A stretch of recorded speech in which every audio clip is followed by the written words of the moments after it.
অবশ্যই এখানে হচ্ছে ধৈর্য আর বিশ্বাস। মায়ের ভক্তি, মায়ের বিশ্বাস নিয়ে আসতে হবে, তবেই তারা করতে হবে।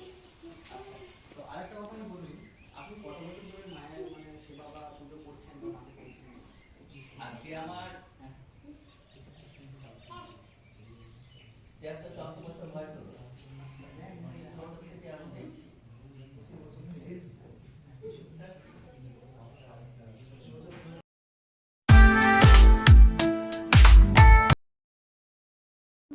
তো আজকে চলে এসেছি আমি অহনা তোমাদের সামনে নতুন একটা ভিডিও নিয়ে। এটা হচ্ছে তোমার মহিপাল ঠাকুরবাড়ি। হ্যাঁ, তো পুরো অ্যাড্রেসটা আমি তোমাদের বলে দেবো, তোমরা ভিডিওটা আমার পুরো দেখতে থাকো। এখানেও মা কালীর মন্দির আছে, ঠিক আছে। তো এখানে একজন বাবা থাকেন, তো ওনার ভিডিও আজকে তোমাদের সামনে আমি তুলে ধরছি। তো তোমরা সঙ্গে থাকো এবং আমাকে ফলো করো। Thank you. তো বাবা নমস্কার। হ্যাঁ, আমার নাম হচ্ছে প্রতিমা। তো আমি আপনার কাছে এসেছি এই প্রথম। তো আমি ভিডিও বানাই মায়ের মন্দিরে বা বাবার বা আরও অনেক মন্দিরে গিয়ে ভিডিও বানাই ভগবানের উদ্দেশ্যে, মানুষের যাতে উপকার হয়, মানুষ যাতে অনেক সমস্যার সমাধান করতে পারেন। তো বাবা আপনার নামটা যদি বলেন। আমার নাম কালীপদ মুর্মু। কালীপদ মুর্মু আপনার নাম। আচ্ছা, গ্রামটার নাম কি বাবা? মহিপাল। মহিপাল, আচ্ছা। তো আপনি বাবা এই মানে ভগবানের যে উদ্দেশ্যে যে কাজকর্ম করেন, আপনি মানুষের যে সেবা করে থাকেন, তো এইগুলো আপনি কতদিন ধরে 40 বছর। 40 বছর ধরে এই কাজকর্ম করে থাকেন আপনি। আচ্ছা, তো কি কি উপকার মানুষরা পেয়ে থাকেন? মানুষ উপকার বলতে কি কি বলবো মা, মানুষ উপকার যারা যেভাবে আসে সেইভাবে উপকার পায়। আচ্ছা আর উপকার পায় বলে মানুষ আসে। আচ্ছা আমি কিছু দিই না মানুষকে, ওই মায়ের চরণামৃত্যু দিই। আচ্ছা তাতেই 3বার আসে, 3বার এলে তারা অনেকেই ভালো বলে, অনেকেই দু একটা বলে ভালো হয়নি। সেটা বলি তাতে করে সময় হলে ভালো হবে। আচ্ছা কিন্তু তারা যদি সময় না নেয়, তারা হয়তো এলো না, ভালো হলো না। আচ্ছা কিন্তু ওই যে একটা কথা হচ্ছে, এখানে ভক্তি ছাড়া কিছু নেই। আচ্ছা, মানে মানুষ যদি ভক্তি ভরে শ্রদ্ধা ভরে এখানে আসে, যদি বিশ্বাস করতে পারে, তবেই কাজটা এখানে আপনার হবে। আর ওদের কাজ ওরা নিজে হাতে করে নেবে, সেখানে আমি কেন অর্থ ব্যাপার বলবো? হ্যাঁ, এখানে অর্থ ব্যাপার তো নেই। আপনি কোনো টাকা পয়সা এখানে না। নেন না, তাই তো? ওরা খুশি হলে, হ্যাঁ, যে বাবা আমাদের ওটা ভালো করে দিল, খুশি হলে তোরা যা দিল তাতেই সন্তোষ। আপনি হ্যাঁ, ওর ভক্তরা খুশি হয়ে যেটা দেবে সেটাই আপনি নেবেন। এমনি সময় কারো নতুন এলো, কিছু দেখলাম, কিছু দাও, এসব বলবো না।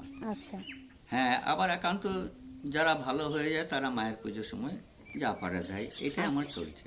আচ্ছা, তো বাবা মানে আপনি কি কি বারে বসেন আর কটা থেকে বসেন যদি বলেন? আমি শনিবার বসি একদিনই। শনিবার একদিন বসেন? আগে বসতাম প্রত্যেক দিনই। আচ্ছা, বয়স হয়ে গেছে, শরীরের জন্য বা শরীরের বয়স হয়ে জন্যে, গেছে বলে কিংবা পারেন না। মানুষের কিছু করতে হলে তো শক্তির দরকার। শক্তির দরকার, হ্যাঁ ঠিক কথা। সেই শক্তি নেই। হুম, মোটামুটি বড় বড় রোগ দেখি। বড় বড় রোগ দেখেন আপনি? আচ্ছা বাবা, তো কিরকম কিরকম যদি একটু বলেন আপনি ছোট যে কোনো করে। বড় রোগ, যে কোনো সবাই হেরে গেছে সেই রোগ দেখবো। আচ্ছা, কিছু বুঝতে পারছো? হ্যাঁ বুঝতে পারছি। আমাকে অন্তত 21 দিন সময় দিতে হবে। 21 দিন? হ্যাঁ, আচ্ছা, 21 দিনের মধ্যে আপনি সময় দেন যে আমি তাকে বুঝিয়ে দেবো যে এখানে ভালো হবে কি হবে না। হবে কি হবে না। বুঝতে পারছো? আচ্ছা যেমন অন্য জায়গায় নিয়ে গেলে ট্রিটমেন্ট হয়েই যাচ্ছে, ট্রিটমেন্ট হয়ে যাচ্ছে, আমার কাছে শেখানো হয় 3 সপ্তাহের মধ্যে বুঝিয়ে দেবো ভালো হবে কিনা, ও নিজে বুঝবে। আচ্ছা আমাকে বোঝাতে হবে না, আচ্ছা তবেই আমি শান্তি। আচ্ছা, তো বাবা মানে শনিবার দিন তাহলে কটার সময় আসবে?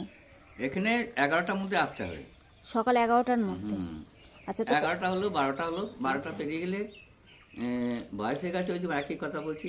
আচ্ছা মায়ের পুজো হবে, তারপরে ভোগ নিবেদন হবে, তারপরে আমি মাকে সবাইকে দিয়ে তারপর আমি খাই। কিন্তু প্রত্যেক শনিবার শনিবার ভোগ হয়। দূর থেকে লোক আসে তো পাবে মা। সেটাই তো। এখানে কি পুজোটা কখন হয় বাবা? ওই যে বললাম 11টা থেকে আসবে লোক, 12টায় পুজো না সেই আরম্ভ পুজো হবে। না, মানে আমি বলছি এখানে কি মায়ের পুজোর একটা নির্দিষ্ট টাইম, মানে এই যে বার্ষিক বলুন, প্রতি বছর বছর যে একটা পুজোর ব্যবস্থা। ওটা বছরটি পুজো আর কি। ওটা হচ্ছে মাঘ মাসের অমাবস্যায় হয়। আচ্ছা শিবের পুজো চৈত মাসের 14 তারিখে হয়। আচ্ছা বুঝতে পারছো? হুম যেটা মৌন রাখতাম 1 মাস 2 মাস 3 মাস 4 মাস, যাটা ইচ্ছা হতো সেটা মৌন ছেড়ে দিলাম। নাহলে আর মৌন রাখতাম ওই ভাদ্র মাসটা গোটা, আশ্বিন মাসে পয়লা মৌন খুলতাম, আচ্ছা তখন আবার বিরাট উৎসব করতাম। এবার দুটো উৎসব করছি, দুটো। ঠিক আছে বাবা। কোনো ভক্ত যদি এখানে আসতে চায় তো এখানকার ঠিকানাটা কি আছে? এটা মহিপাল গ্রাম, হ্যাঁ, কামেশ্বরতলা ঠিকানা, রায়পুর কামেশ্বরতলা, ওটার বাস স্ট্যান্ড। আচ্ছা আচ্ছা আর ইয়ে হচ্ছে গ্রাম হচ্ছে মহিপাল, ওই দক্ষিণ দিকে আসতে হবে, ভাটা থেকে দক্ষিণ দিকে। ভাতার থেকে দক্ষিণ দিকে। আর এদিকে শক্তিগড় থেকে গেলে আটাগড় হয়ে কামেশ্বরতলায় আসতে হবে, বর্ধমান থেকে গেলে কামেশ্বরতলায় নামতে হবে। আচ্ছা, ঠিক আছে? বুঝতে পেরেছি। আর এখানে এসে যদি বলে মহিপালের মন্দির, তাহলে আপনাকে দেখিয়ে দেওয়া হবে। যেখানে নামবে ওখানে বলে দিলেই সবাই বলবে। আচ্ছা দুটো মোড় আছে, কামেশ্বরতলা আছে, গঞ্জ আছে, আচ্ছা। আর রায়পুর স্কুল আছে। আর আবার পোস্ট অফিসের কি নাম আছে এখানে? Kashiara post office. Kashiada post office.